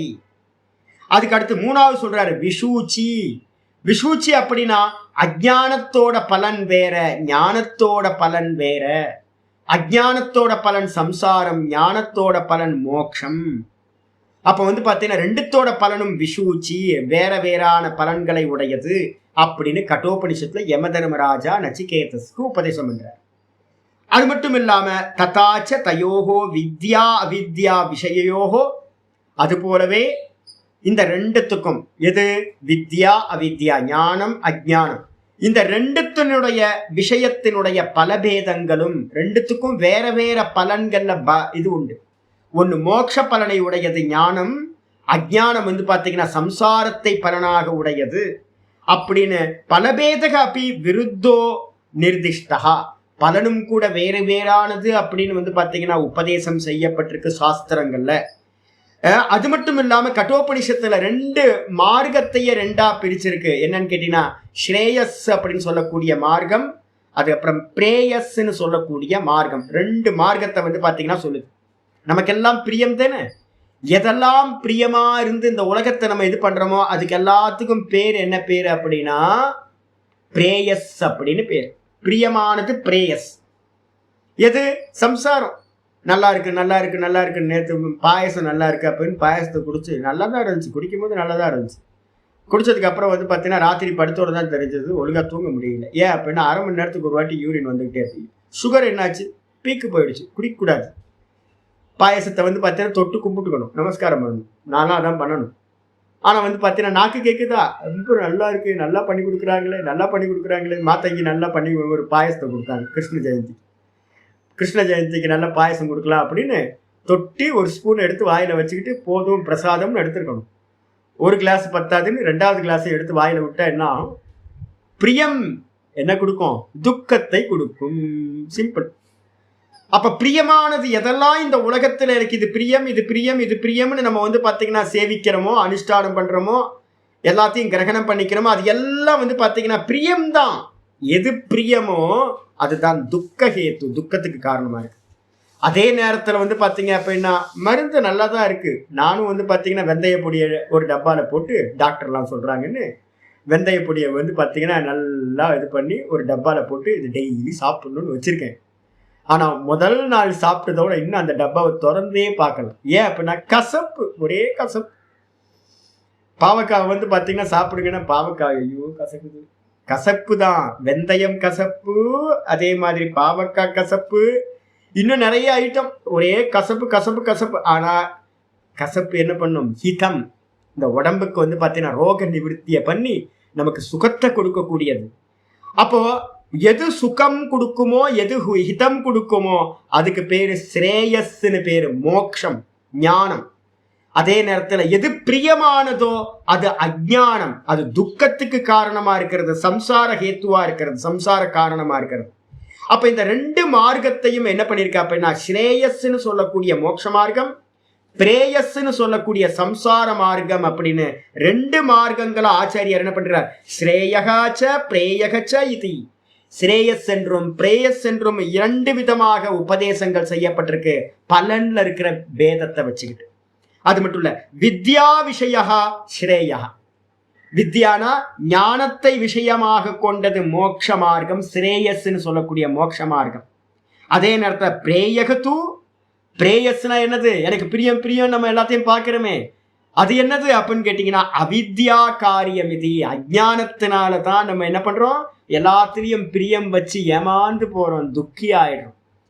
நம்ம எதெல்லாம் ஆசைப்படுறோமோ, எதெல்லாம் ஆசைப்பட்டு இது நல்லா இருக்குன்னு அதுதான் ஏன் உனக்கு பனிஷ்மெண்ட், துக்கம் கொடுக்கும். அதான் எனக்கு எதுவுமே பிரியம் இல்லை அப்படின்ட்டீங்கன்னா உங்களுக்கு துக்கம் வரவே வராது. யாதனின் நீங்கியா நோதல் அதனின் இலன். எதுல இருந்தெல்லாம் உனக்கு சுகம் கிடைக்குதோ, எனக்கு சுகம் வேணான்னு நீ அவாய்ட் பண்ண அப்படின்னா அதுல இருந்து வரக்கூடிய துக்கமும் உனக்கு சம்பவிக்காதே. எனக்கு வந்து பாத்தீங்கன்னா பாயசம் நல்லா இருக்குன்னு அந்த டேஸ்ட்டை நான் எடுத்தேன் அப்படின்னா அப்ப அது பை ப்ராடக்டா எனக்கு கிடைக்கிற துக்கத்தையும் நான் என்ன பண்ணி ஆகணும், அனுபவிச்சுதான் ஆகணும். அதே நேரத்துல பாயசம் வந்து பாத்தீங்கன்னா சுகம் தான், எனக்கு வேணாம் அப்படின்னு நான் வந்து அவாய்ட் பண்ணியிருந்தேன் அப்படின்னா அதுல இருந்து வரக்கூடிய துக்கமும் எனக்கு கிடைச்சிருக்காது. அப்ப இந்த உலகத்துல நீங்க எதையெல்லாம் சுக வஸ்துவா உங்களை பார்த்தோன்னா உங்களுக்குள்ளார ஒரு கிணுகிணுப்பு வருதோ பிரியம் அப்படின்னு, அதுதான் உங்களுக்கு துக்கம் கொடுக்க போகுதுன்னு தெரிஞ்சுக்கணும். ஏன்னா எல்லா பிரிய விஷயங்களும் வந்து பாத்தீங்கன்னா அவித்யாவோட காரியம். நமக்கு புரியல, வாஸ்தவத்துல சுகம் என்னன்னு தெரியாததுனால நம்ம வந்து பாத்தீங்கன்னா நம்ம சுரூபம் என்னன்னு தெரியாம நம்ம வந்து பாத்தீங்கன்னா சுகத்தை அடையிறோம் தேடி தேடி, அது துக்கத்தை கொடுக்குது. ஆச்சாரியர் என்ன பண்றாரு, அடுத்து ஆரம்பிக்கிறாரு அவித்யா காரியம் இது. அடுத்தது ததாச்ச வியாசக.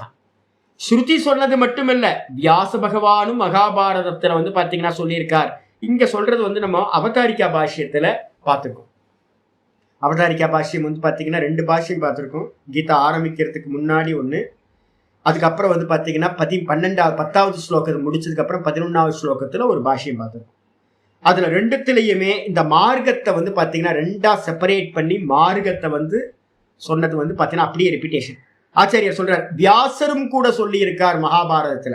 என்ன சொல்றார், துவௌ இமௌ அதபந்தானௌ துவாமிமௌ அதபந்தானௌ. பிரிச்சு சொன்னோம்னா துவௌ இமௌ அதபந்தானௌ. இந்த 2 தான் மார்க்கங்கள். இந்த உலகத்துல இருக்கிற எல்லாத்தையும் என்ன பண்ணுங்க, 2 மார்க்கத்துக்குள்ளார கொண்டு வந்துடலாம். ஒண்ணு வந்து பாத்தீங்க அப்படின்னா ஸ்ரேயஸ் மார்க்கம், ஒண்ணு வந்து பாத்தீங்கன்னா பிரேயஸ் மார்க்கம். எல்லாத்துக்கும் வந்து பாத்தீங்கன்னா பிரிச்சிடலாம் 2 மார்க்கத்துல. ஸ்ரேயஸ்னா என்னத்தம், ஞானத்தை பேஸ் பண்ணி விவேகத்தை பேஸ் பண்ணி இருக்கக்கூடிய மோட்ச மார்க்கம்.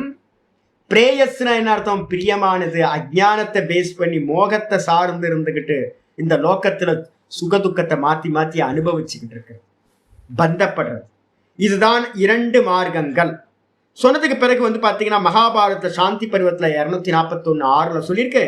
இதுக்கப்புறம் இத்தியாதி இமௌ துவௌ ஏவ பந்தானௌ இத்தியாதி ச இஹ ச த்வே நிஷ்டே உக்தே.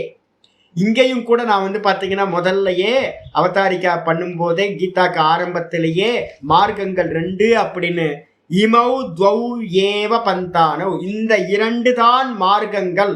ஒன்னு சம்சார மார்க்கம், ஒன்னு மோட்ச மார்க்கம். ஒன்னு பிரவிற்த்தி மார்க்கம், ஒன்னு நிவர்த்தி மார்க்கம். ஒன்னு ஞான மார்க்கம், இன்னொன்னு அஜ்ஞான மார்க்கம்.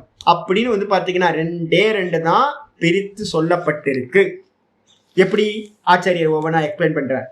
அவித்யாச்ச சககாரியேன வித்யா ஹாத்தவ்யா. அவித்யாச்ச சககாரியேன ஹேயம் துக்கமனாகதம். யோக சூத்திரம் படிச்சவங்களுக்கு தெரியும். என்ன அப்படின்னு கேட்டீங்கன்னா தஸ்ய ஹேத்துர் அவித்யா. இந்த திரஷ்டு திருஷ்ய சயோகயோகோ ஹேய ஹேத்து.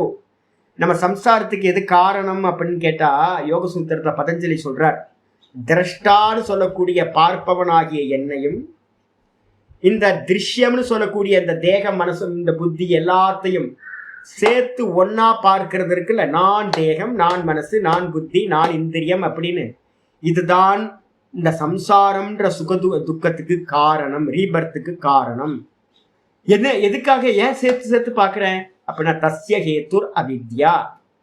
அப்ப அதுக்கு காரணம் எது அப்படின்னு கேட்டீங்கன்னா அவித்யான்னு சொல்லக்கூடிய பிரிச்சு அறியாத தன்மை. அந்த பிரிச்சு அறியாத தன்மையினாலதான் இந்த சம்சாரம் திரும்ப திரும்ப வந்துகிட்டு இருக்கு. அதை என்ன பண்ணணும் அப்படின்னு கேட்டீங்கன்னா ஹாத்தவ்யா அப்படின்னா அதை கண்டிப்பா தியாகம் பண்ணணும். எதை தியாகம் பண்ணணும், அந்த அவித்யாவையும் தியாகம் பண்ணணும். அவித்யாவிலிருந்து உண்டான இந்த சம்சாரம், இந்த ரீபர்த் எல்லாம் திரும்ப திரும்ப உண்டாகுது இல்ல, சுகதுக்க அனுபவங்கள்லாம் உண்டாகுது இல்ல, இது எல்லாத்தையும் காரணமா இருக்கிற அவித்யாவோடு என்ன பண்ணணும், ஹாத்தவ்யா அப்படின்னா வித்யா ஹாத்தவ்யா. வித்யான்னு சொல்லக்கூடிய பிரித்தறிதல், விவேகம் பண்றது. விவேக ஞானத்தினால நம்ம என்ன பண்ணணும், இது நான் இல்லை, இது நான் இல்லை, இது நான் இல்லை, இது ஆப்ஜெக்ட், இது ஆப்ஜெக்ட், இது ஆப்ஜெக்ட் அப்படின்னு தேகம், மனசு, புத்தி, இந்திரியங்கள் எல்லாத்தையும் வந்து பாத்தீங்கன்னா பிரிச்சு நான் வேற அப்படின்னு செப்பரேட் பண்றது மூலமா, வித்யா மூலமா அந்த நான் பகவானா இருக்க அகம் பிரம்மாஸ்மி அப்படின்ற ஞானத்து மூலமா இந்த அவித்யாவையும் இந்த அவித்யாவோட காரியமா இருக்கிற சம்சாரத்தையும் என்ன பண்ணணும், ஹாத்தவ்யா அப்படின்னா தியாகம் செய்ய யோக்கியமானவை. இது ஸ்ருதி ஸ்மிருதி நியாயேபியா அவகம்யதே. இந்த விதமா எல்லா ஸ்ருதிகளும் வந்து பாத்தீங்கன்னா இதை தான் சொல்லுது. எல்லா ஸ்மிருதிகளும் வந்து பாத்தீங்கன்னா இதை தான் சொல்லுது. இந்த மனுஸ்மிருதியை வந்து பாத்தீங்கன்னா பிரமாணமா நிறைய பேர் வச்சிருக்காங்க. இந்த வைதிகர்களை பார்த்தா எனக்கு அவ்வளோ கோவம் வரும். என்ன காரணம் அப்படின்னு கேட்டிங்கன்னா, ஃபுல்லாக எடுக்க வேண்டியதுன்னு எடுத்தா, ஒரு சப்ஜெக்ட் எடுக்கிறோம் அப்படின்னா ஆரம்பத்துலேருந்து ஃபுல்லாக எடுக்கணும் இல்லை. நீங்கள் அங்கேருந்து ஒரு பாட்டை மட்டும் எடுத்து மீதி பாட்டை விட்டுட்டிங்கன்னா, மனுஸ்மிருதியில் வந்து பார்த்தீங்கன்னா 12வது அத்தியாயம் ரொம்ப முக்கியமானது. அது வந்து பார்த்தீங்கன்னா முக்தியை பற்றி சொல்லக்கூடிய அத்தியாயம். ஞானத்தை பற்றி இப்போ நம்ம பேசிக்கிட்டு இருக்க எல்லாம் அங்கே அப்படியே மனுஸ்மிருதியில் இருக்குது. இவங்க என்ன பண்ணுவாங்க தெரியுங்களா, வைதிகர்கள் இந்த கருமத்தை மட்டும் வெறும் சடங்குகளை மட்டும் எடுத்துக்கிறது, ஞானத்தை வந்து பார்த்தீங்கன்னா டோட்டலாக விட்டுடுறது. எப்படி நடக்குது? அப்போ வந்து பார்த்தீங்க அப்படின்னா இது எல்லாம் வந்து பார்த்தீங்கன்னா ஸ்ருதியில சொல்லப்பட்டது. இது வந்து பார்த்தீங்கன்னா ஏதோ எங்கேயோ தனிப்பட்ட ஆட்கள்ல, ஸ்ருதியோட தாற்பயம் இதுதான். கர்மா, உபாசனா, ஞானம். என்ன பண்ணுவாங்க, கொஞ்சம் பேர் கர்மத்தை மட்டும் எடுத்துக்கிறான், கொஞ்சம் பேர் உபாசனையை மட்டும் எடுத்துக்கிறான். ஆனா ஞானம் தான், ஞானத்துக்காக தான் எல்லாம் சொல்லப்பட்டிருக்கு. சர்வம் கர்மாக்கிலம் பார்த்த ஞானே பரிசமாப்பியதே. பார்த்த எல்லா கர்மங்களும் எதுக்காக அப்படின்னா, நம்ம பண்ற புண்ணியம் எல்லாம், ஆராதனைகள் எல்லாம் எதுக்கு அப்படின்னா இந்த விவேக ஞானம் உண்டாகிறதுக்கு தாங்க. இந்த விவேக ஞானம் உண்டாகிறதுக்கு பேர் தான் வித்யான்னு பேர். இந்த வித்யாவினால தான் வந்து பார்த்தீங்கன்னா அவித்யைன்னு சொல்லக்கூடிய அஜ்ஞானம் நிவர்த்தியாகும், சம்சாரம் நிவர்த்தியாகும். அதனால எல்லா ஸ்ருதி ஸ்மிருதி அதே மாதிரி நியாயம்னு சொல்லக்கூடிய பிரம்மசூத்திரங்கள் எல்லாம் வந்து பார்த்தீங்கன்னா இந்த விதமாக தான் வந்து பார்த்தீங்கன்னா அதிலிருந்து எல்லாத்திலிருந்தும் இதுதான் அறியப்படுகிறது. நம்ம முதல்ல உங்களுக்கு ஃபர்ஸ்ட் பேஜ்லேயே எழுதியிருக்க பாருங்க, ஆத்ம அனாத்ம விவேகத்தோட முதல் ஸ்லோகம். திருஷ்யம் சர்வம் அனாத்மா சியாத் திருகேவ ஆத்மா விவேக்கினக. நான் பார்க்கிறது எல்லாம் அனாத்மா, பார்ப்பவன் மட்டும்தான் ஆத்மா அப்படின்னு விவேகிகள் சொல்கிறார்கள். அப்போ ஆத்ம அனாத்ம விவேகோயம் கதிதோ கிரந்த கோட்டிபிகி. கோடிக்கணக்கான ஸ்லோகங்களும் மந்திரங்களும் வந்து பார்த்தீங்கன்னா என்ன பண்ணுது அப்படின்னா இந்த ரெண்டுத்தை பிரிச்சு பார்க்கறத தான் சொல்கின்றன. இது அப்படியே ஆச்சாரியர் பாஷ்யத்துல பண்ணியிருக்க. ஸ்ருதி ஸ்மிருதி நியாயம் இதுல இருந்து எல்லாம் இதுதான் தெரிகின்றது. இப்ப நம்ம என்ன பண்ணணும், பிரிச்சு தெரியும், பிரிச்சு அறிஞ்சுக்கணும். பிரிக்காம ஒண்ணு கட்டி வச்சிங்கன்னா அஜ்ஞானம். எல்லாத்தையும் செப்பரேட் பண்ணி பார்த்தீங்க அப்படின்னா அது ஞானம், விவேக ஞானம். விவேக யோக சூத்திரத்துல என்ன பேர், அதுக்கு பேரு விவேக கியாதி. கியாத்தினா ஞானம், விவேக கியாதி அப்படின்னா பிரித்தறிதல். அது மட்டும் இல்ல, ஆச்சாரி சொல்றாரு ஸ்ருதயக தாவத்து. முதல்ல ஒவ்வொன்றா எடுப்போம். ஸ்ருதிகள் என்ன சொல்லுது அப்படின்னா இகச்சேத வேதே தத சத்தியமஸ்தி நச்சாதி நச்சேதிகா வேதின் மகதி வினஷ்டிஹி.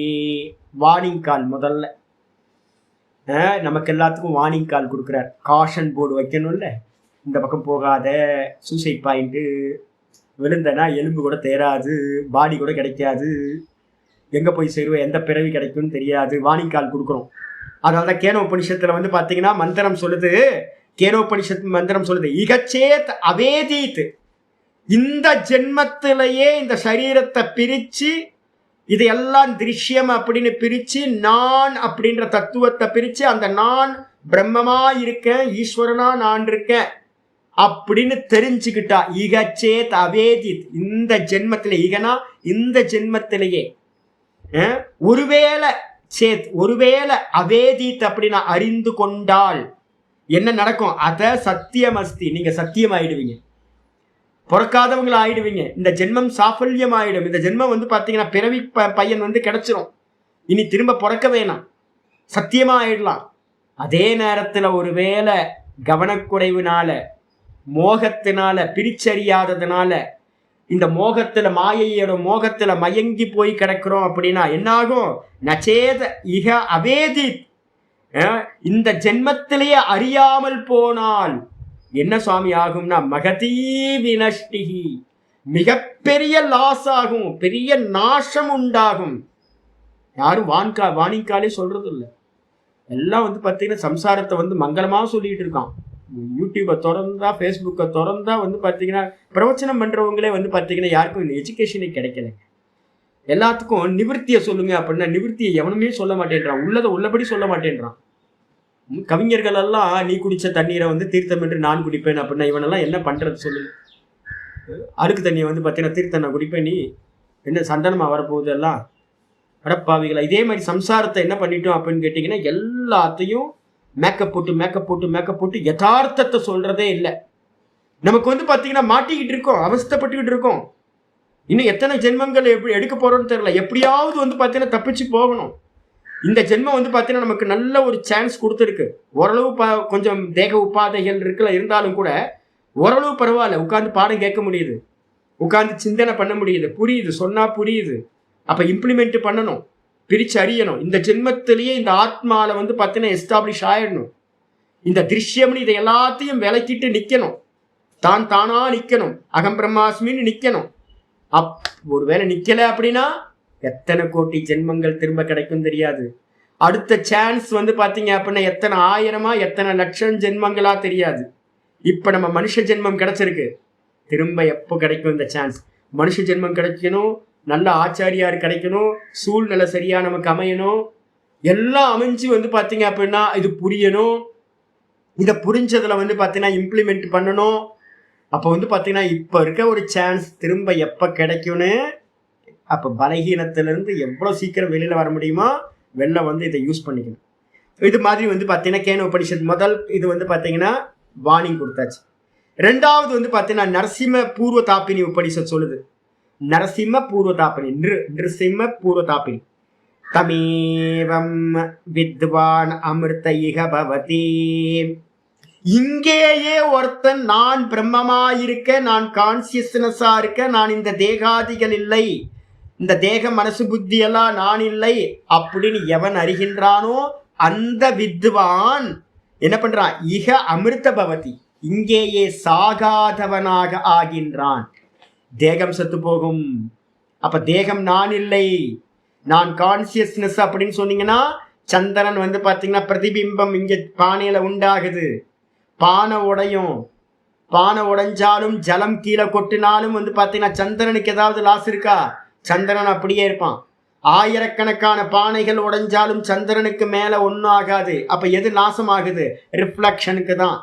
பானை உடையும், ஜலம் கீழே கொட்டும், அதில் இருக்க ரிஃப்ளக்ஷன் போகும், ஆனால் சந்திரன் அப்படியே இருப்பான். அதே மாதிரி நம்ம என்ன பண்ணணும் அப்படின்னா, நான் இந்த தேகம் இல்லை போட்டோம், நான் இல்லை, இந்த மனசு புத்திலாம் நான் இல்லை, சூக்ஷ்ம தேகமும் நான் இல்லை, ரிஃப்ளக்ஷன் ஆனா ரிஃப்ளக்ஷனும் நான் இல்லை, நான் வந்து ஒரிஜினல் பிம்பம் பிரம்மமா நான் இருக்கேன் அப்படின்னு எப்ப நம்ம அறிஞ்சோம் அப்படின்னா இங்கேயே நமக்கு வந்து மரணத்தை வென்று விடலாம். அவன் சாகாதவன் ஆகின்றான். நரசிம்ம தாப்பி உபனிஷத் சொல்லுது.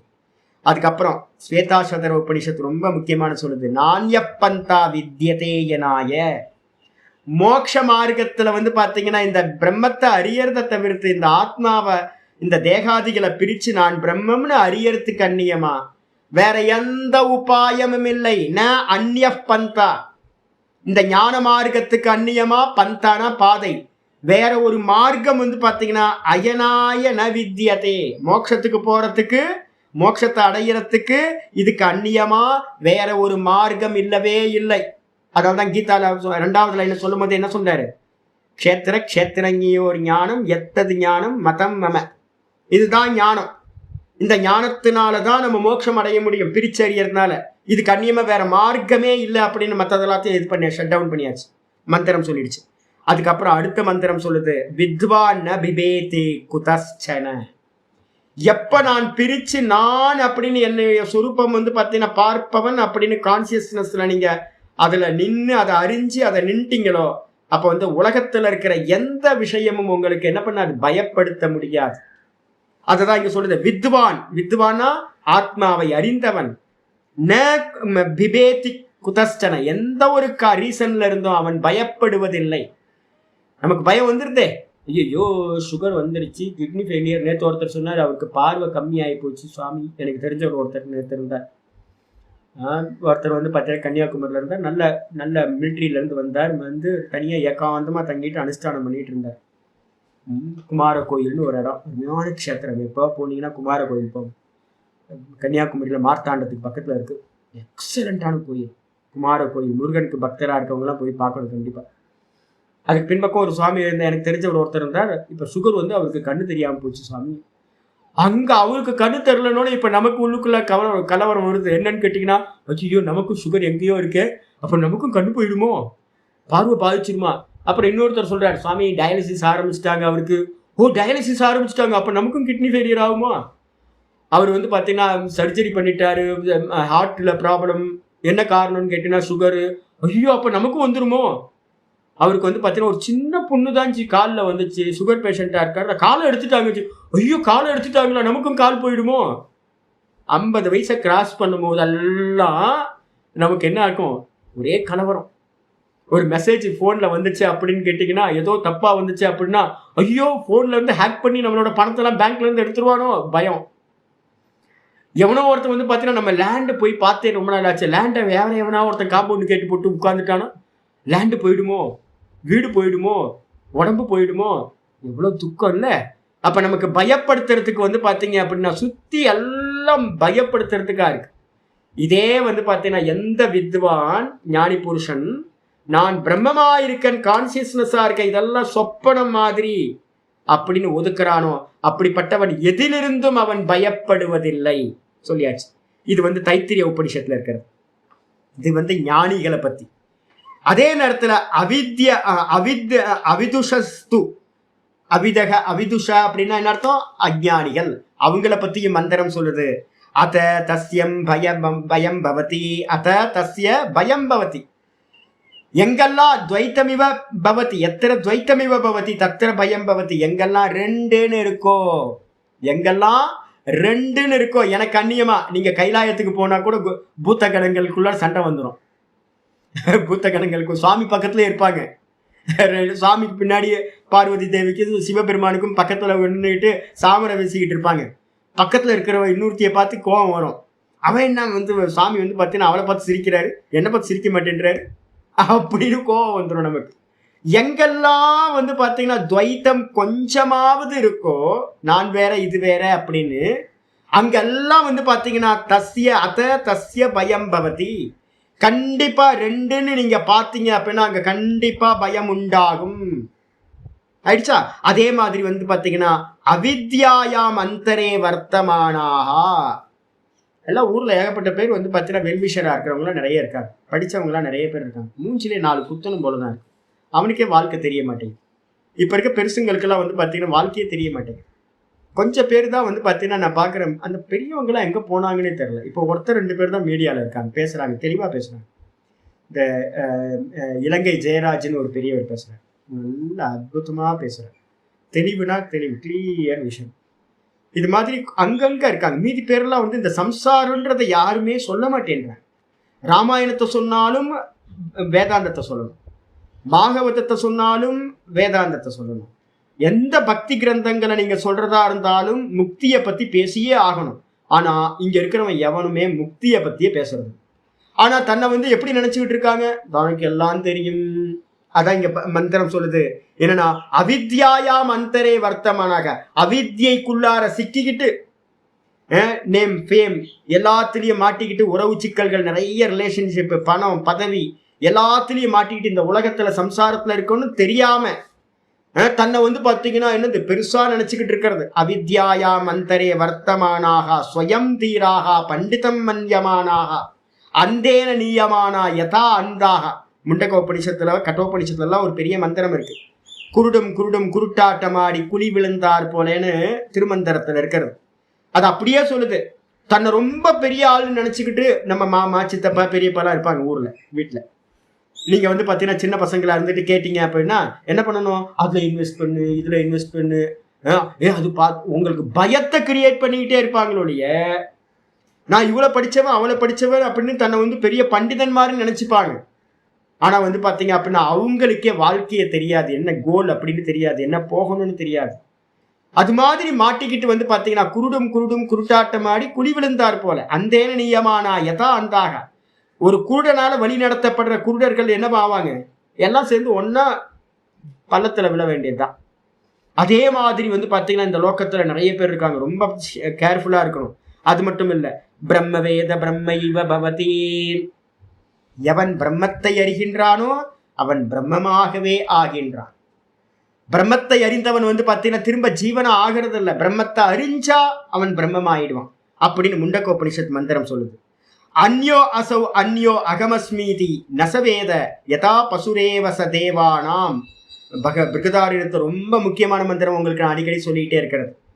யாரெல்லாம் வந்து பார்த்தீங்கன்னா தேவதைகளை எனக்கு அந்நியமா இவன் இருக்கின்றான், எனக்கு அந்நியமா இந்த தேவதை இருக்கு, எனக்கு அந்நியமா இந்த தேவதை இருக்கு, தேவதை வேற நான் வேற, அசௌ அந்யோ அசௌ, அந்யோ அசௌ எனக்கு அந்நியமான அந்த தேவதை வேறையா இருக்கு, அந்யோ அகமஸ்மி எனக்கு அந்நியமா வந்து பார்த்தீங்கன்னா தேவதை இருக்கு, தேவதைக்கு அந்நியமா நான் இருக்கின்றேன் அப்படின்னு யாரெல்லாம் அறிகின்றார்களோ நசவேத அவன் யதார்த்தத்தை அறியவில்லை, யதார்த்தத்தை அறியல. காலையில வந்து பார்த்தீங்கன்னா நேற்று ஒரு இது போட்ட நம்ம பரத்வாஜ் சுவாமிகள் ஆவடியில இருந்து, உங்களுக்கு எதிரிகள் நாசம் ஆகணுமா இந்த யாகத்தை பண்ணுங்க. ஐயோ தேவத்திட்ட போயிட்டு வந்து பார்த்தீங்கன்னா அம்பாள்கிட்ட வந்து பார்த்தீங்கன்னா பிரம்மஸ்வரூபினி அம்பாள்கிட்ட போயிட்டு வந்து பார்த்தீங்கன்னா என் எதிரி கொல்லணும், எனக்கு வந்து பார்த்தீங்கன்னா அவன்லாம் வந்து நாசமாக போகணும் அப்படியா வந்து பிரார்த்தனை பண்ணுறது. ஐயோ என்ன ஒரு மோசமானது இல்லை. சுவாமிகிட்ட போயிட்டு வந்து பார்த்தீங்கன்னா எதிரியெல்லாம் நாசம் பண்ண, அவன்லாம் நல்லா இருக்கக்கூடாது, அவன் குடியெல்லாம் கெட்டு போகட்டும். என்ன இது என்ன டீச்சிங்னு எனக்கு ஒன்றும் புரிய மாட்டேங்குது. சுவாமிகிட்ட வந்து பார்த்தீங்கன்னா அன்பை கேட்காம வேற எதையோ கேட்காம இன்னொருத்தன் கெட்டு போகிறதுக்காக கேட்கறது இது மாதிரிலாம். அப்போ வந்து பார்த்தீங்க அப்படின்னா யாரெல்லாம் வந்து பார்த்தீங்கன்னா தேவதை வேற தான் வேற அப்படின்னு வந்து பார்த்தீங்கன்னா நினைக்கிறானோ அவரெல்லாம் என்ன அப்படின்னு கேட்டீங்கன்னா என்ன சொல்றாரு, அவர்கள் அறியவில்லை.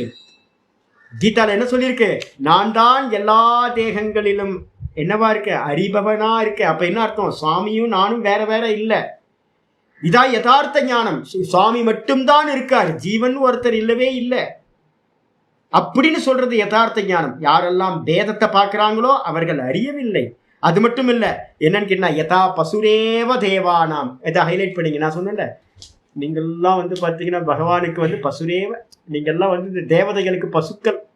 தேவதைகளுக்கு பசுக்கள்னா என்ன அர்த்தம், தேவதைகளுக்கு பெட் அனிமல்ஸ், எல்லாம் பெட் அனிமல்ஸ். நீங்கள் ஏதாவது ஒரு யாகம் பண்ணுவீங்க, ஏதாவது ஹோமம் பண்ணுவீங்க, ஒரு பூஜையை பண்ணுவீங்க, ஒரு மாலை மரியாதை பண்ணுவீங்க, சுவாமிக்கு ஆராதனை.